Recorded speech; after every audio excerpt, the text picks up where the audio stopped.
memperhatikan Al-Quran itu sangat kemuliaannya buat kita. Semakin banyak perhatikan Al-Quran, semakin manfaatnya buat kita. Contoh, ayat Al-Kursi, satu ayat. Rasulullah SAW bersabda, "Man qara'a ayat Al-Kursi dubura kulli salatin laysa bainahu wa bainal jannati illa an yamut." Barang siapa yang membaca ayat Al-Kursi setiap habis salat fardu, tidak ada sesuatu yang mampu menghalanginya masuk surga. Ayat Al-Kursi ini satu ayat menjaminkan kita masuk surga. Kalau satu ayat menjaminkan kita masuk surga, gimana suratul Baqarah seluruhnya? Gimana lagi 30 juz Al-Quran? Kata Siti Aisyah radhiyallahu anha, jumlah tingkatan dalam surga Allah sesuai jumlah ayat Al-Quran. Oleh karena itu tidak ada yang lebih tinggi di dalam surga Allah daripada Ahlul Quran. Karena nanti Ahlul Quran ketika masuk surga, Allah suruh baca dan naik. Baca sebagaimana kamu baca di dunia dan naik posisimu dan darjatmu di dalam surga. Baca naik terus, baca naik sampai bersama Nabi Muhammad di darjat yang tertinggi di dalam surga Allah. Ini semua berkat Al-Quran. Belum lagi syafaat Al-Quran, belum lagi anak penghafal Al-Quran menhadiahkan 2 mahkota untuk kedua orang tuanya, belum lagi setiap satu huruf dapat 10 kebaikan, belum lagi Al-Quran akan menemani kita saat sakratul maut, belum lagi Al-Quran akan temani kita saat menghadapi mungkar nakir di dalam kubur, belum lagi saat dibangkitkan oleh Allah akan bersama Al-Quran sama kita, belum lagi saat dihisab Al-Quran akan menemani kita, belum lagi saat kita berjalan di atas sirat Al-Quran masih berkenan menemani kita sampai ke pintu surga. Bahkan ketika masuk surga Al-Quran tidak akan tinggalkan kita, masih terus masuk bersama kita di dalam surga sampai naik darjat yang tinggi di dalam surga Allah Subhanahu wa taala. Kewajiban kita cuma satu, coba berapa panjang balasan Al-Quran sampai ke surga, tapi diminta cuma satu, berkenan menjadikan Al-Quran teman kita di dunia. Temanilah Al-Quran, akan Al-Quran berkenan temani kita sepanjang hayat, bahkan sepanjang perjalanan kita menuju surga. Itu kemuliaan Al-Quran. Cukup ada seorang ulama dari At-Tabi'in bernama Abdullah As-Sulami, Abu Abdurrahman Abdullah As-Sulami, Abdullah bin Habib As-Sulami. Ditanya, beliau 70 tahun mengajar Al-Quran. Ditanya, wahai imam, apa yang membuat kamu sabar sampai 70 tahun mengajar Al-Quran? Kata beliau, yang membuat aku sabar dan minat menjaga keistiqomahan, bersabda Rasulullah sallallahu alaihi wasallam, khairukum man ta'allama al-Qur'ana wa 'allamah, sebaik-baik manusia yang mempelajari Al-Quran dan mengajarnya. Itulah ingin saya menjadi orang yang baik bagi manusia, sebagaimana bersabda Rasul, itulah yang membuat saya sabar dalam mempelajari dan mengajar Al-Quran. Siapa yang tidak mau jadi manusia yang terbaik menurut Rasulullah sallallahu alaihi wasallam? Itulah bersama Al-Quran.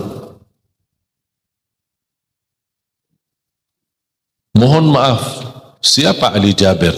Hamba yang biasa, banyak kekurangannya, yang Allah anugerahkan kemuliaan bukan karena siapa-siapa, tapi karena Al-Quran.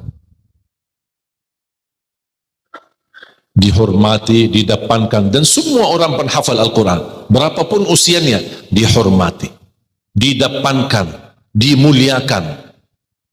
Semua berkeinginan bisa bersalaman. Kita melihat dan menonton acara Hafiz Indonesia, jangankan anak-anak, bahkan yang cacat luar biasa Allah tunjukkan bagaimana kelebihan Al-Quran.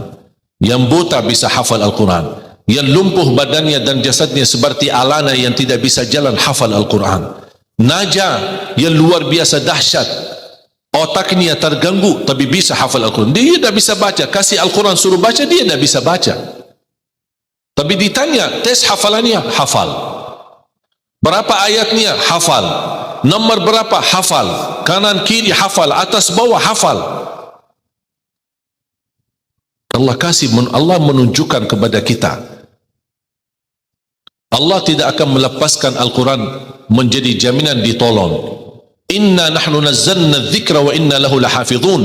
Kami telah menurunkan Al-Quran dan kami akan menjaganya.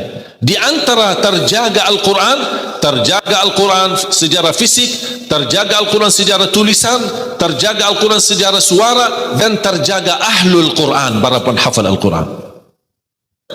Oleh kerana itu jamaah sekalian, selalu saya mendorong masyarakat, kalau kaum muslimin muslimat di Indonesia merasa dirinya gagal menjadi penghafal Al-Quran, jangan putus asa, tetap masih anda bisa menjadi ahlul Quran. Ayo kita lipatkan diri kita melalui yang jadi saham atau saksi baik bagi kita di hadapan Allah, melalui infak kita, sedekah kita, zakat kita, wakaf kita, apa saja, supaya kita datang di hadapan Allah. Ya Allah, mohon maaf, saya belum bisa hafal Al-Quran, tapi hartaku menjadi saksi untuk membantu dan menolong Al-Quran dan binaan Al-Quran. InsyaAllah termasuk ahlul Quran dan mendapatkan syafaatnya Al-Quran di hari kiamat, dan amalan itu menjadi sedekah jariah yang menalirkan pahalanya sampai hari kiamat.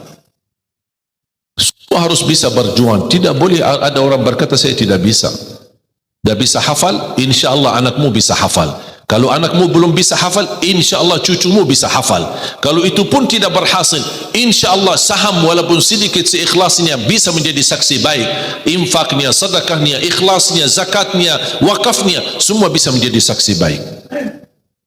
Karena kita mendapatkan sebuah kemuliaan Al-Quran. Al-Quran kitab suci yang tidak ada keraguan di dalamnya. Sayang sekali kita bisa kehabisan berhari-hari tidak baca Al-Quran. Saya harap insyaAllah mulai hari ini kita komitmen untuk khatam Al-Quran. Siap? Masih menunggu cara mudah untuk khatam?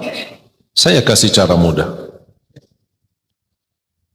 Ini kan Quran seperti Quran Madinah, ya, modelnya seperti ini halamannya. Sekarang sudah banyak di Indonesia seperti Quran Syamil atau Quran ini sudah mulai seperti ini, Quran Madinah, ya.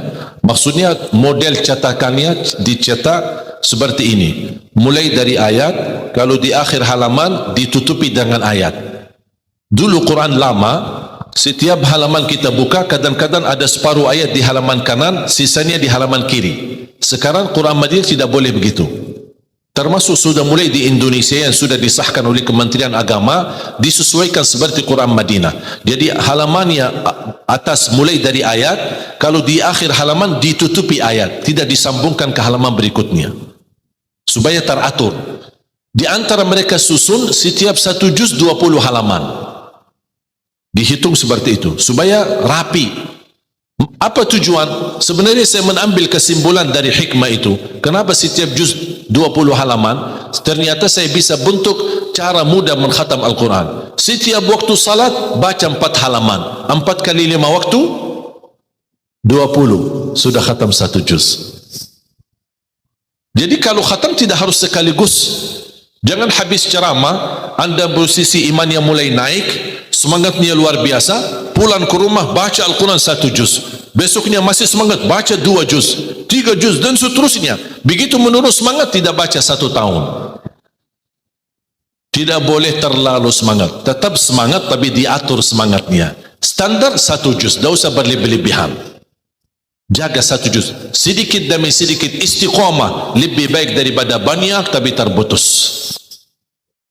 Dan itu bersabda Rasulullah SAW, khairul amali adwamahu wa inqal, sebaik-baik amal sedikit tetapi istiqamah daripada banyak tapi terputus.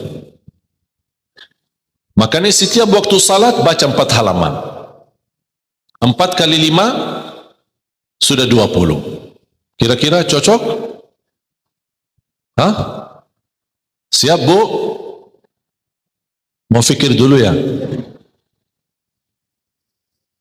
Kira-kira mau nggak lebih mudah lagi? Masih mau lebih mudah lagi ya? Insya Allah masih ada, jangan khawatir, masih ada. Sebelum salat baca 2 halaman, habis salat baca lagi 2 halaman. Gimana kira-kira cocok? 2 halaman sebelum salat. Kalau 4 halaman sekaligus terlalu berat, tak apa-apa, bagi 2. 2 halaman sebelum salat, 2 halaman sesudah salat. Jadi berapa? 4 dikali 5 waktu berapa jadi? 20, sudah khatam 1 juz. Kira-kira siap? 2 halaman. 1 kertas.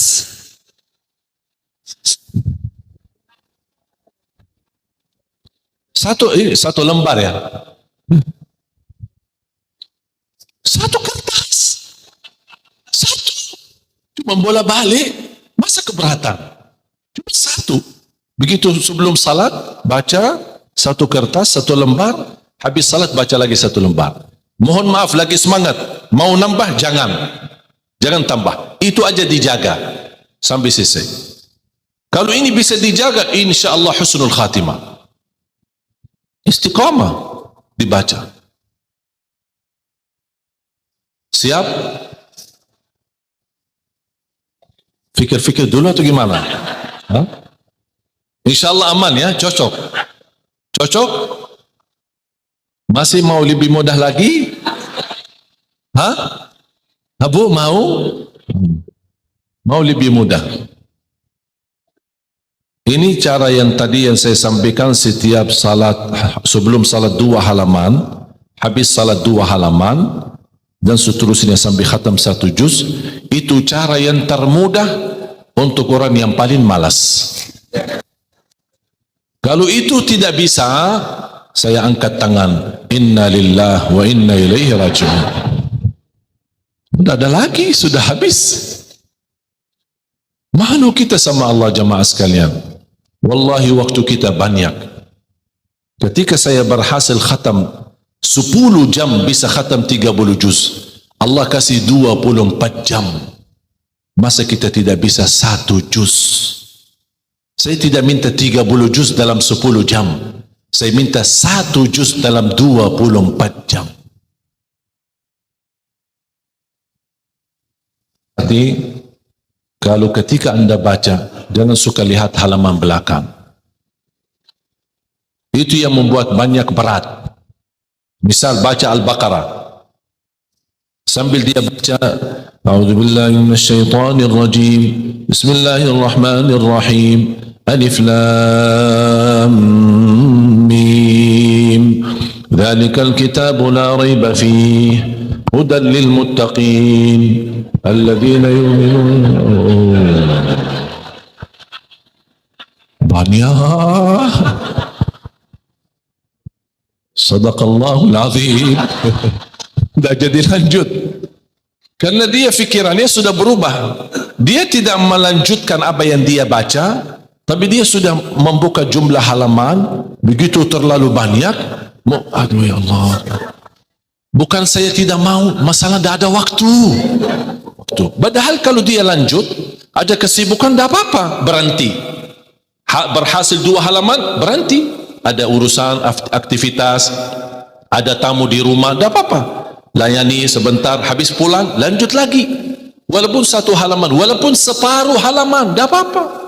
Tunjukkan yang terbaik, walaupun itulah kemampuanmu. Tunjukkan. Ya Allah, mohon maaf, kemampuan saya cuma separuh halaman. Tidak apa-apa.